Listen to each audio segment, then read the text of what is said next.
All right, let's learn how to sew darts. So first things first, you must mark out the lines of your dart. The middle line is not always necessary, but the two dart legs always are. You want to mark this on the wrong side of your fabric, aka if you have a pretty side, you want to mark it on the not pretty side. That way, in case your markings don't come off, at least they're on the inside of your garment. Alright, so the first thing I have to do is I have to pin my dart. I'm going to fold it in half along that middle line, and if you don't have a middle line, you basically have to guesstimate this, but then you need to pin through both legs of your dart. So I'm through the line on that side, and I have to make sure I'm through the line on this side as well.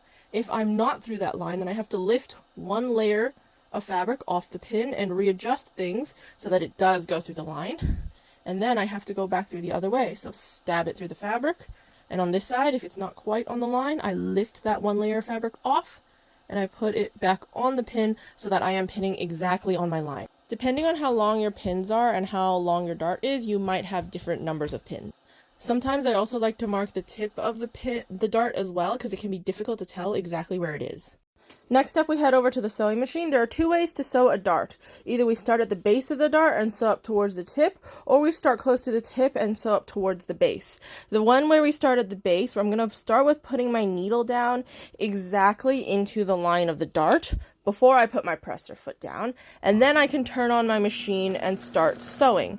And instead of pulling the pins out of my fabric, what I'm actually going to do is I'm going to hold onto my pins and let the fabric slide off my pins as it moves forward.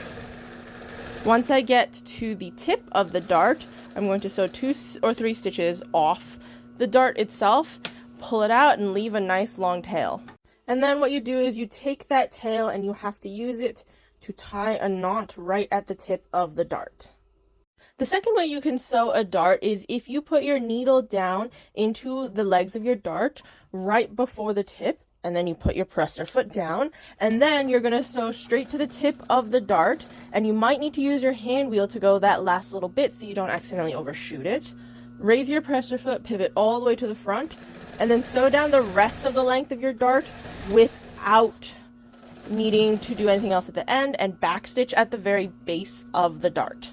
And what you've essentially done with that technique is you've backstitched at the tip of the dart and at the base of the dart, but normal backstitching is not as precise as sewing forward, so by sewing forward, turning the entire project, and sewing forward towards the end, you've ensured that you haven't accidentally sewn slightly crooked up at the tip. And now you see your flat piece of fabric is now very much 3-dimensional. I'll do a separate video on how to press darts.